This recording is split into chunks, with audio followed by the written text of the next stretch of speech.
இன்னைக்கு நம்ம முருங்கை கீரையினுடைய தண்டுல சூப் எப்படி செய்யுதுன்னு பார்க்க போறோங்க. இதுல வந்து முருங்கைக்கீரை இருந்தது, அது வந்து உருவி எடுத்து இது வச்சுட்டோம். ஏன்னா முருங்கைக்கீரை நம்ம தனியாக எடுத்து வச்சுட்டு இருக்கோம்.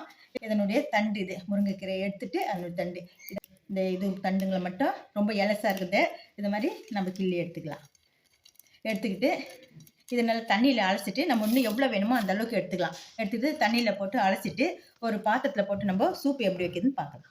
இப்போ சூப்புக்கு தேவையான பொருள் எல்லாம் எடுத்து வச்சுருக்கேங்க. தண்டு வந்து முருங்கைக்கீரை தண்டு தண்ணியில் அலசி எடுத்து வச்சுருக்கேன். சின்ன வெங்காயம் வந்து ஒரு 6-7 இந்த மாதிரி ஒரு தோல் எடுத்துகிட்டு வச்சுருக்கேன். இதை வந்து குட்டி உரலில் போட்டு நம்ம 1 பாதிமாக நசுக்கி எடுத்துக்கலாம். தக்காளி 1 பொடிசாக கட் பண்ணி வச்சுருக்கேன். பூண்டு வந்து ஒரு 10 பல்லுங்க இந்த மாதிரி நசுக்கி எடுத்து வச்சுருக்கேன். நம்ம தேவையான அளவு 1 ஸ்பூனு ஜீரகம் எடுத்துக்க போகிறேன். 1/2 ஸ்பூன் மிளகு எடுத்துக்க போகிறேங்க. கொஞ்சமாக மஞ்சத்தூள். இப்போ அலசி எடுத்து வச்சுருக்கேன். இந்த தண்டு வந்து கொஞ்சம் சின்ன சின்னதாக கட் பண்ணி எடுத்துக்கலாம். இப்போ பார்த்தீங்கன்னா இந்த மாதிரி இருக்குது. இந்த மாதிரி 2 அளவுக்குங்க இந்த மாதிரி கட் பண்ணி எடுத்துக்கலாம் சின்ன சின்னதாக. ஒரு சட்டியில் சேர்த்துக்கலாங்க. நான் சட்டியில் தான் சூப் வைக்க போகிறேன். இந்த மாதிரி எடுத்து வச்சுங்க. பார்த்தீங்கன்னா நம்ம நசுக்கி எடுத்து வச்சுருக்க பூண்டு சேர்த்திக்கலாம். கட் பண்ணி வச்சுருக்க தக்காளி சேர்த்திக்கலாம். இப்போ சின்ன வெங்காயம் வந்து 1 பாதிமாக இந்த குட்டி உரலில் நசுக்கலாம். இந்த மாதிரி 1 பாதிமாக நசுக்கி இதை சேர்த்துக்கலாம். இப்போ கடைசியாக வந்து மிளகுங்க இந்த ஜீரகம் 2த்தையும் நம்ம குட்டி உரலில் போட்டு நசுக்கலாம். 1/2 ஸ்பூனு மிளகு, 1 ஸ்பூன் ஜீரகங்க. இப்போ இதை இந்த குட்டி உரலில் நல்லா தூள் பண்ணிக்கலாம். 1 பாதிமாக பண்ணிக்கணுங்க. நல்லா நைஸ் அரைக்கூடாது. இந்த மாதிரி 1 பாதிமாக அதெல்லாம் கொஞ்சம் போதுங்க. இப்போ இதையே நம்ம அதில் சேர்த்துக்கலாம். 1 பாதிமாக நசுக்கி வச்சுருக்கேன் மிளகு ஜீரகங்க சேர்த்துக்கலாம். கொஞ்சம் ஒரு 1/4 ஸ்பூன் அளவுக்கு மஞ்சத்தூள்.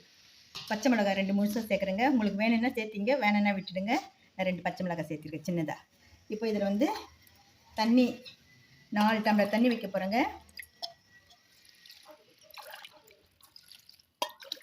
உப்பு வந்து நம்ம கரெக்டாக சேர்த்திக்கல, கொஞ்சமாக சேர்த்துருக்கேன். பத்தலைன்னா நம்ம அப்புறமா சேர்த்திக்கலாம்.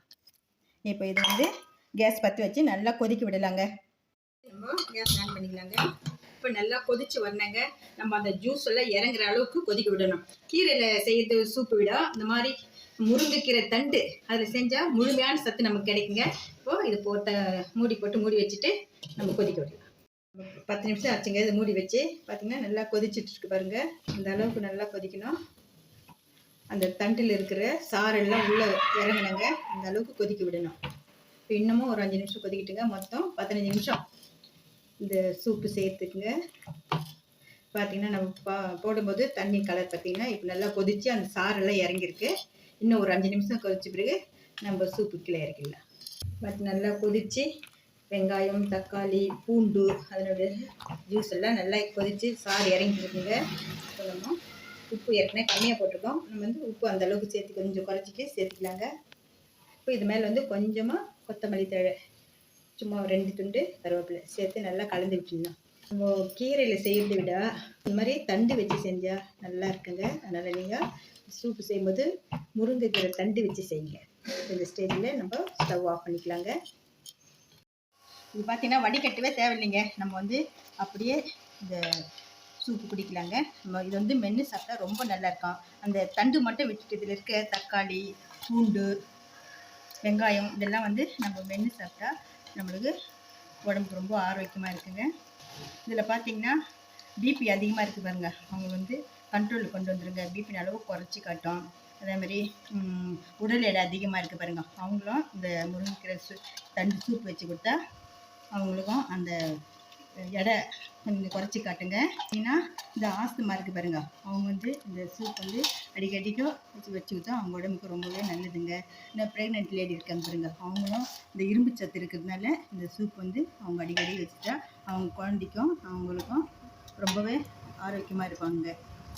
பார்த்திங்கன்னா நம்ம இந்த சூப் வந்து வடிகட்டாமையே இது மாதிரி எடுத்துக்கலாங்க.